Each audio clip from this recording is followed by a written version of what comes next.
Novembre 2001. Oussama Ben Laden est en cavale. Il fuit l'avancée de l'armée américaine en Afghanistan. Le samedi 10, il arrive à Jalalabad, à environ 80 km de la frontière avec le Pakistan. Il ne voyage pas seul. Un convoi de 204 4 où sont entassés des combattants d'Al-Qaïda l'accompagne. Le 12 novembre, la caravane traverse le village d'Agam en direction du Spingar, la montagne blanche. À quelques lieues de là se trouve le complexe militaire de Tora Bora, un réseau de cavernes que Ben Laden connaît bien, puisqu'il y a établi un camp d'entraînement lors de la guerre contre les Soviétiques. C'est même ici, en 1987, qu'il a gagné sa réputation de valeureux combattant, en repoussant l'armée rouge avec une 50aine d'hommes seulement.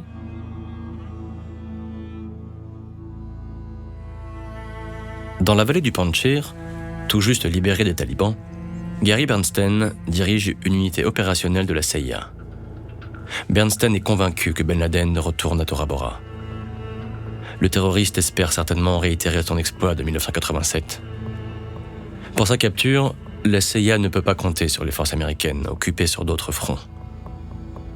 Bernstein envoie donc un détachement d'agents pour prendre contact avec Hazrat Ali, l'un des seuls sympathisants du coin. Le chef de guerre accepte de mettre ses hommes au service des États-Unis. Le 3 décembre 2001, Ali et ses Moudjahidines lancent l'offensive contre un camp situé à 3000 mètres d'altitude. L'US Air Force pilonne la base pendant 56 heures. Ben Laden ne peut pas en réchapper. Mais le milliardaire connaît la montagne comme sa poche. Il y a vécu, il y a combattu. Le 8 décembre, sentant les taux se resserrer, il quitte son bunker. Le lendemain, l'abri est pulvérisé par les frappes américaines. Pour tromper l'ennemi, Ben Laden reste constamment en mouvement. Ses adversaires ne savent plus où donner de la tête. Le 12 décembre, les combattants d'Al-Qaïda, acculés, négocient une trêve avec Hazrat Ali. Le chef de guerre la leur accorde. On est en pleine période de Ramadan. Et ici, tout le monde est musulman. Le cessez-le-feu est une aubaine pour Oussama Ben Laden. Il profite du soutien important que lui apportent les souverains de la région et parvient à prendre la tangente. Une nouvelle fois, les États-Unis ont laissé filer le Saoudien déchu. En désespoir de cause, le gouvernement fédéral offre 25 millions de dollars contre toute information qui conduirait à sa capture. Les syndicats américains des pilotes de ligne et du transport aérien ajoutent même une prime de 2 millions de dollars. Les États-Unis veulent à tout prix Oussama Ben Laden, et plutôt mort que vif.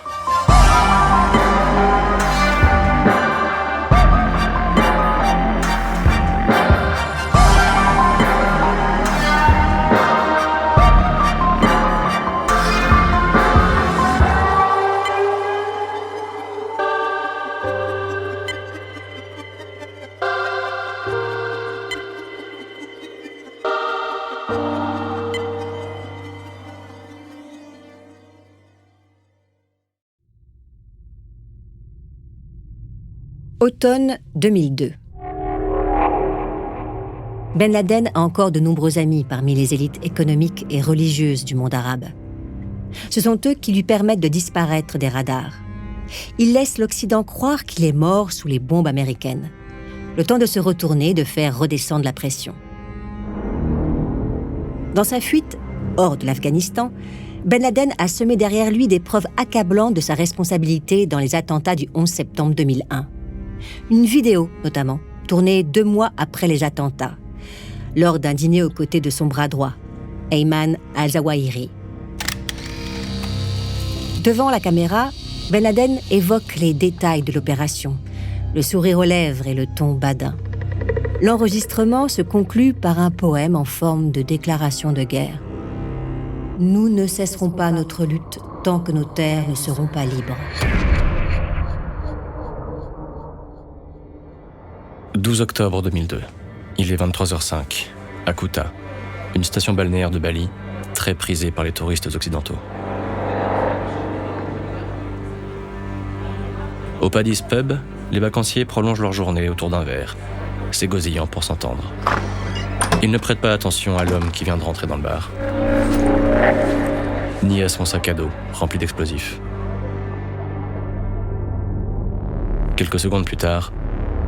La bombe impose son silence assourdissant.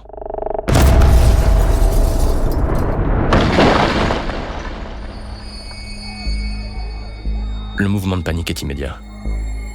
Les clients du bar qui ont survécu se précipitent dans la rue, vers une mort certaine.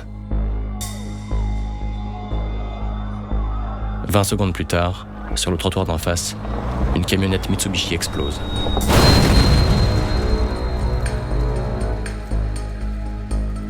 La déflagration est titanesque et dévaste le Sari Club bondé de touristes. 202 personnes perdent la vie. Parmi elles, une majorité de sportifs australiens venus prendre du bon temps à la fin de leur saison. Le massacre est revendiqué par la Jemaah Islamiyah, une organisation islamiste indonésienne dont les membres ont été formés par Al-Qaïda.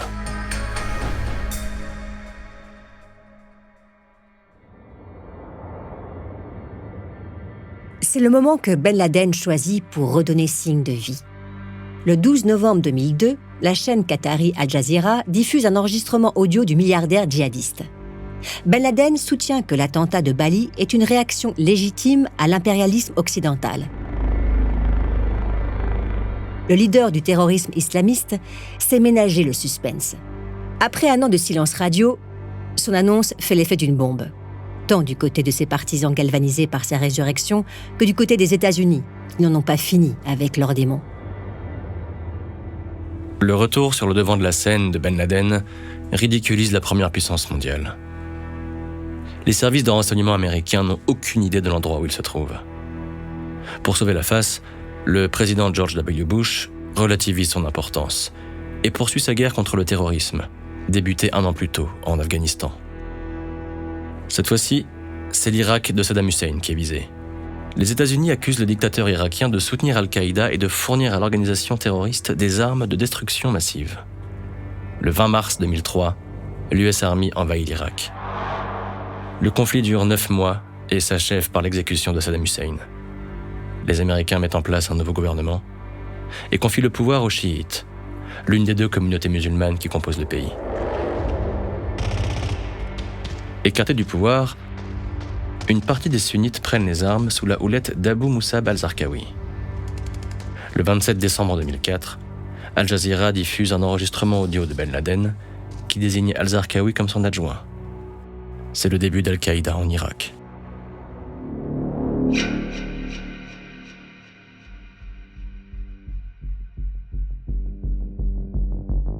En légitimant al-Zarqawi, Ben Laden assure son héritage.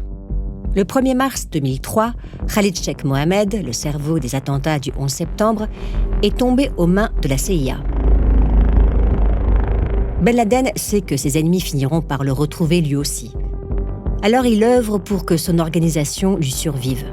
En Europe, son disciple, Abu Musab al-Souri, lance un appel à la résistance islamique mondiale. Écrit en 2004, le texte de 1500 pages fait du vieux continent la cible principale du djihad. Al-Souri incite la jeunesse musulmane immigrée, mal intégrée et révoltée, à agir pour susciter un climat de guerre civile. Le djihad révolutionnaire est la seule voie pour faire triompher l'islam. Sur le sol européen, son appel ne reste pas sans réponse.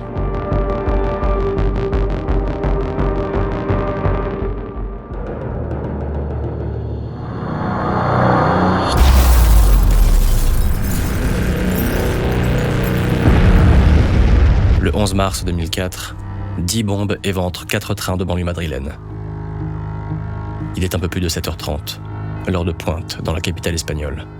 C'est l'hécatombe. 191 personnes trouvent la mort. Le 13 mars, les autorités espagnoles mettent la main sur une VHS près de la mosquée de Madrid. Elle contient l'enregistrement d'un porte-parole d'Al-Qaïda qui revendique l'attentat. L'Espagne paie son engagement en Afghanistan et en Irak, aux côtés des États-Unis. Le 7 juillet 2005, à 8h50, 3 kamikazes se font sauter dans le métro londonien. Moins d'1 heure plus tard, une dernière explosion coupe en deux un bus à l'Impérial. 4 attentats suicides parfaitement coordonnés. 56 morts. Là encore, la marque d'Al-Qaïda. Partout en Occident, les autorités n'ont qu'une seule question à la bouche. Où est Ben Laden ? Mais personne n'est capable de répondre. Avant de continuer cet épisode, une petite pause pour donner la parole à notre partenaire, sans qui ce podcast ne pourrait exister. Ne partez pas, on se retrouve tout de suite après.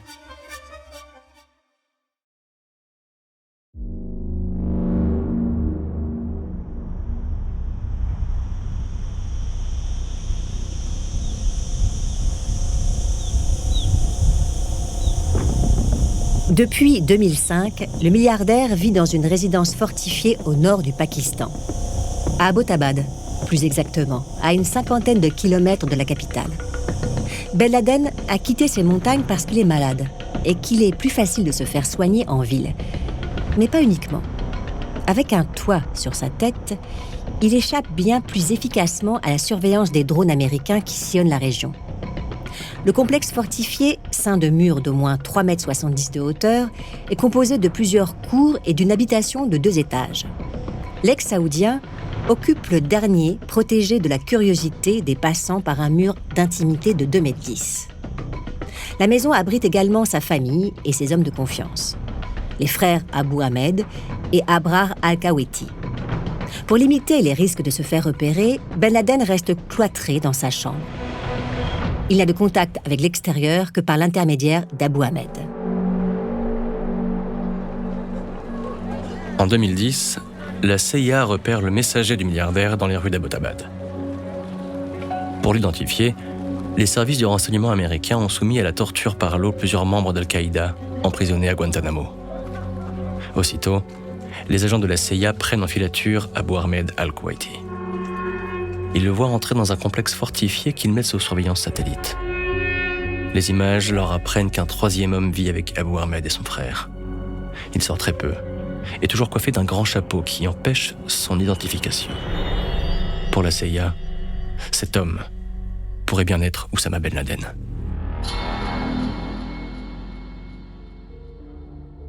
Printemps 2011. Le Saoudien déchu mène une vie monacale dans sa résidence fortifiée.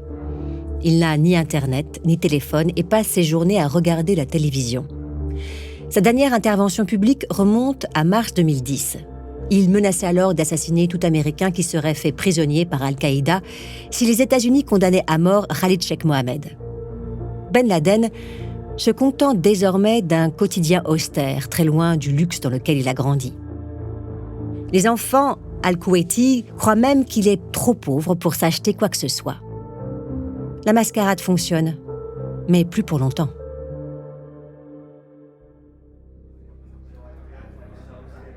Dimanche 1er mai 2011, Washington, D.C.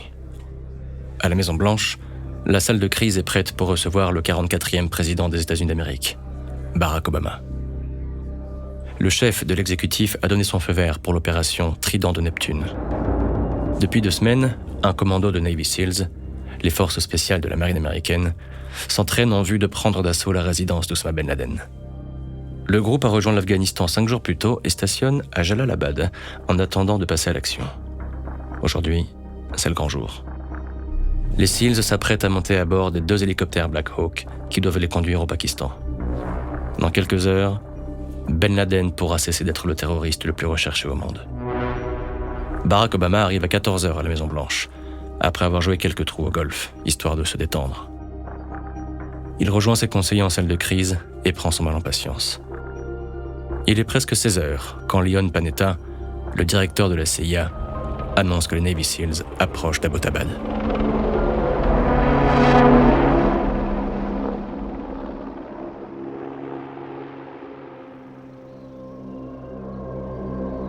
Au Pakistan, minuit a sonné. Depuis sa chambre où il se terre, Ben Laden aperçoit un carré de ciel noir. La nuit sans lune ressemble à des milliers d'autres nuits. Les mêmes bruits, la même routine, la même fraîcheur qui remplace la chaleur de la journée. Ben Laden a fêté ses 54 ans le 10 mars dernier. Le quart de sa vie, il l'a passé en cavale, glissant entre les doigts de l'armée la plus puissante du monde. Ce 2 mai 2011, ses ennemis le rattrapent.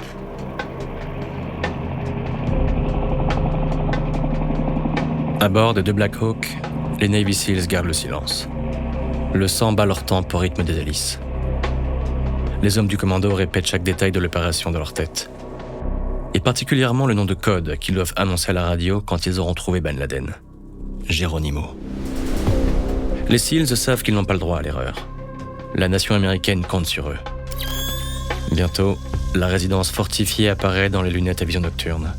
Encore quelques minutes, et le premier hélicoptère déposera ses passagers dans la cour ouest du complexe. À Washington, Barack Obama s'est installé devant un écran qui diffuse les images de l'opération. Il est accompagné de son vice-président, Joe Biden, et de sa secrétaire d'État chargée des Affaires étrangères, Hillary Clinton. La retransmission est de mauvaise qualité. On distingue à peine l'un des deux Black Hawk qui rencontre des difficultés. Pris dans une colonne d'air chaud, l'hélicoptère doit s'abîmer dans la cour pour permettre aux Seals d'évacuer.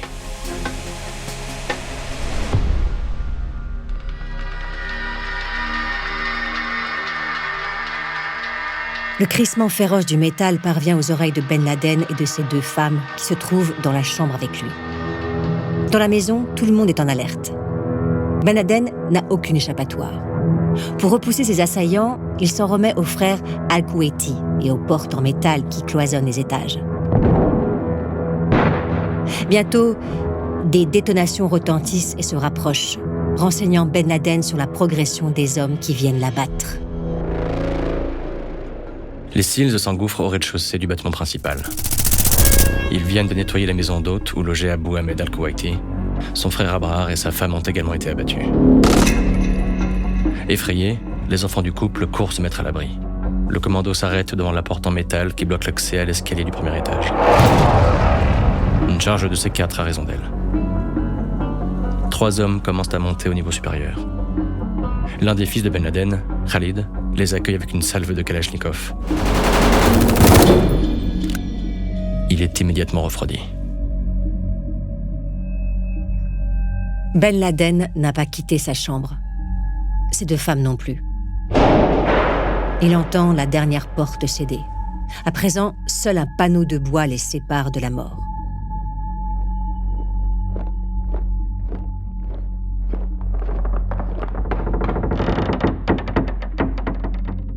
Quelques secondes plus tard, les Seals lui font face. Amal Al-Fatah, sa 5e épouse, invective les hommes des forces spéciales. Elle reçoit une balle dans la jambe.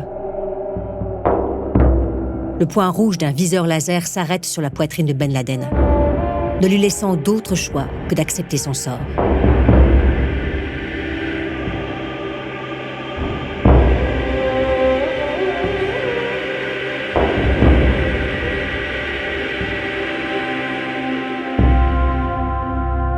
Le canon du Colt M4 expulse la balle de 5,56 mm qui termine sa course dans le thorax du terroriste.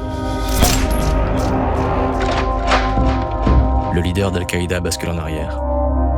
Un second projectile lui perfore le crâne au-dessus de l'œil gauche.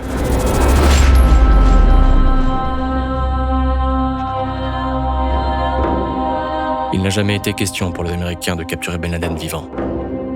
Personne ne veut d'un détenu dont les fidèles sont prêts à tous les sacrifices pour obtenir sa libération. À Washington, le message tant attendu retentit dans la radio. Geronimo. Barack Obama se fend d'un commentaire laconique. We got him. Nous l'avons eu.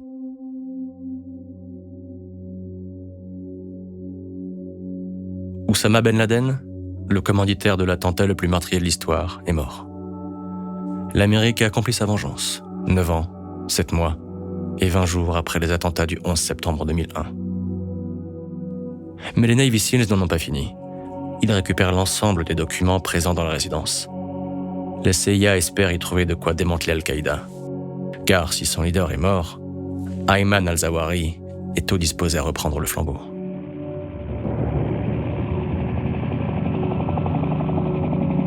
La dépouille de Ben Laden prend place à bord d'un hélicoptère venu en renfort et rejoint Jalalabad. À l'aube, le corps est transféré dans un nouvel appareil, direction l'USS Carl Vinson, un porte-avions manœuvrant au large des côtes pakistanaises. Les États-Unis ont prévu de jeter le cadavre à la mer, comme ils l'ont fait avec Saleh Ali Saleh Naban, l'un des principaux dirigeants d'Al-Qaïda en Afrique de l'Est. Une manière de mettre définitivement fin au mythe d'Oussama Ben Laden. Contacté par la CIA, l'Arabie saoudite donne son accord. Le royaume veut lui aussi en finir avec son enfant terrible. À bord du Carl Vinson, les marins lavent la dépouille et l'enveloppent dans un linceul blanc, selon les préceptes et les pratiques islamiques. Après avoir été introduite dans un sac mortuaire lesté, elle est transportée sur le pont inférieur. Et c'est depuis un hangar rempli d'avions de chasse qu'elle est jetée à la mer.